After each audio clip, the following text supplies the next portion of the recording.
What's up guys, Taku here, and today I have a Glory Maelstrom deck profile for you guys. Yeah, it's a Glory Maelstrom deck profile. This build is not very Aqua Forcey, I guess. A lot of people, don't agree with my build, but because it doesn't really play like how Aqua Force should play. You'll see why later.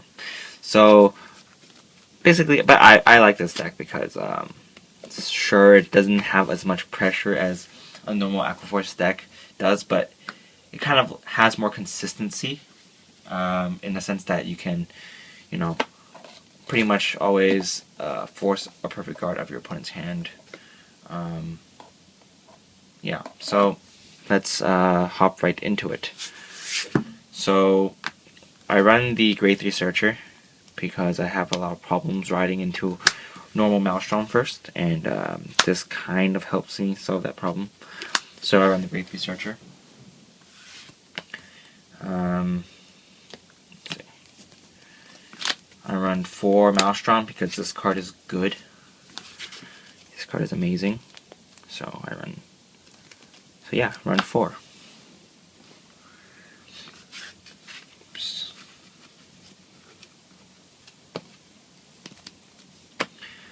Next, I run 2 Glory Maelstrom. I only run 2 because there isn't really much space to run more. And 2, I get it off enough.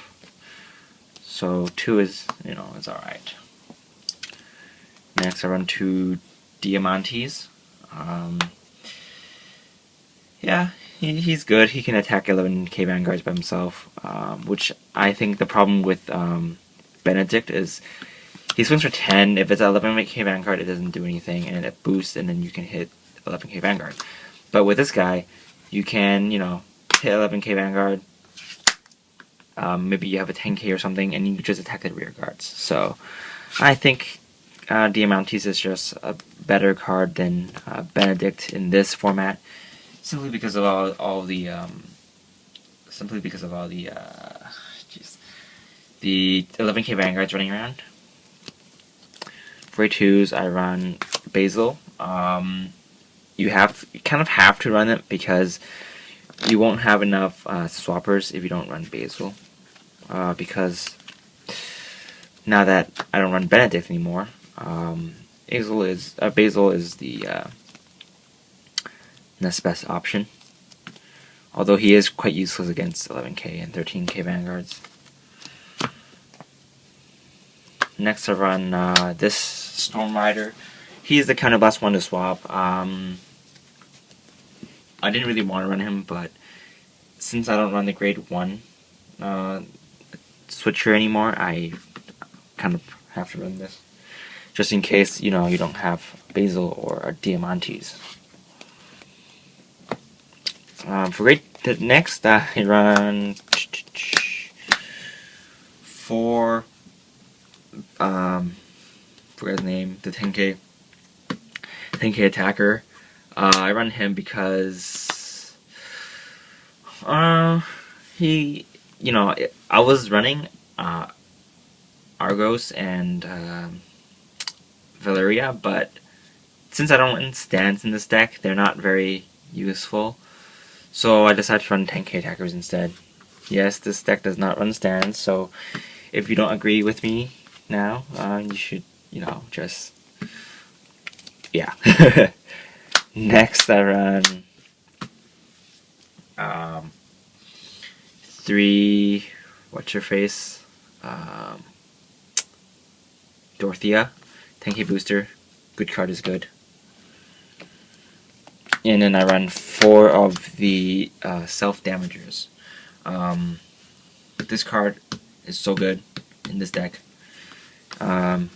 People are like, oh, I'm just not going to attack you. So you can't, either you can't use Glory Maelstrom, or you can't use Maelstrom as a effect. You just pop her out and then be like, oh crap. Because usually when they play into this deck, they're not ready for a 26k column. so you know they just don't attack you yet, or they attack your rear guards. But then you play this card out, and you can kind of surprise them, and force more cards than they should have. Because if they don't want to get, if they don't want to have some crap blown out, or you know some other stuff happening, then yeah. But yeah. Next I run 4 AK boosters, and I run 4 perfect guards. And finally, for the trigger lineup, run 8 crit, and 8 crit, and 4 draws, and 4 heals. A lot of people might be asking why I run this lineup instead of the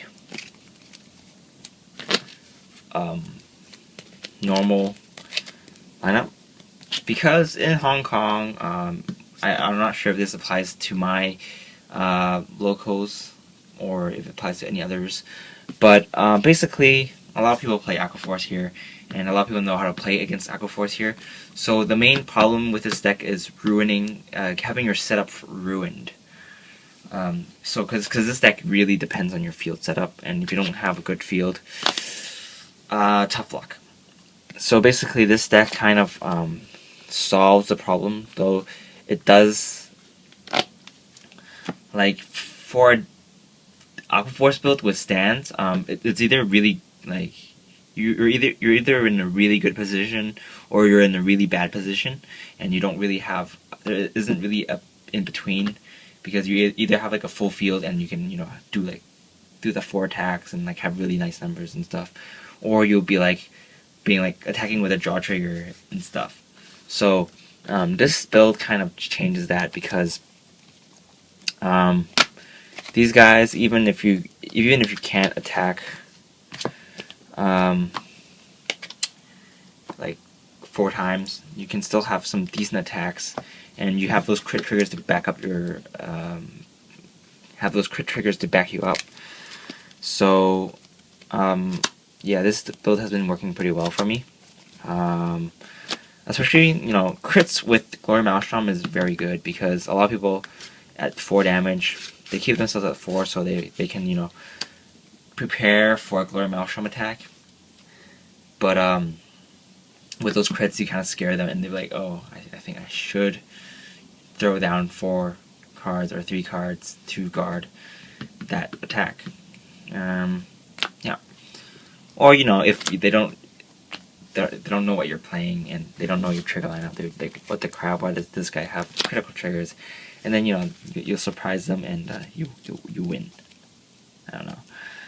But yeah, this deck, it's definitely not your very conventional Aqua Force build. I tried running 6 stand, 6 crit, and then there's no draws, so this deck dies because you don't have enough hand advantage.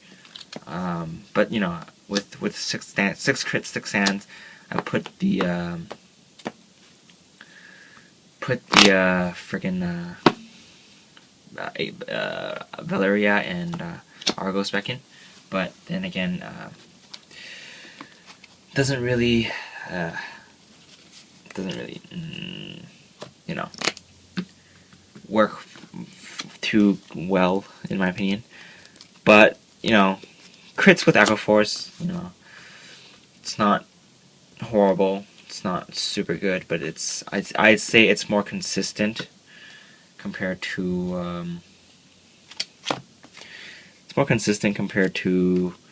the stand build. The stand build is good, but there's too many things that cock block it. So yeah, that's pretty much it, guys. This is Kartaku, and I'll see you guys later.